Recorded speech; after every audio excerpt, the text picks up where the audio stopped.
Au Cameroun, le secteur de la microfinance traverse l'une des crises les plus graves de son histoire. Les faillites s'enchaînent, les épargnants s'inquiètent et la confiance s'effondre peu à peu dans un système pourtant vital pour des millions de familles. En juin 2025, la nouvelle financière africaine Nofia SA a été placée sous administration provisoire par la COBAC, la Commission bancaire d'Afrique centrale. Une décision lourde mais nécessaire selon l'institution pour assainir la gestion interne et tenter de redresser la structure. Et Nofia n'est pas un cas isolé. Avant elle, Unix, Cécile, CEPAC Solidarité ou encore IDEV ont connu le même sort. Les uns sous administration provisoire, les autres en liquidation. Des milliers d'épargnants sont aujourd'hui dans l'angoisse. Selon la Banque des États de l'Afrique centrale, le Cameroun concentre à lui seul près de 74% des établissements de microfinance de la CEMAC, soit 384 sur 521. Mais ce poids fait aussi sa faiblesse.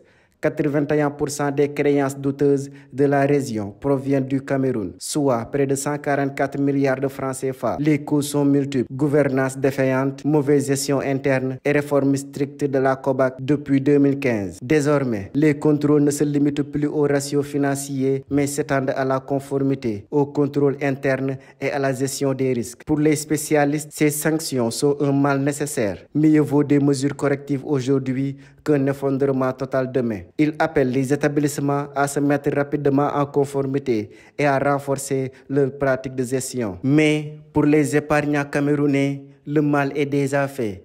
La confiance s'érode et avec elle, la crédibilité d'un secteur qui fut longtemps le cœur battant de la finance populaire.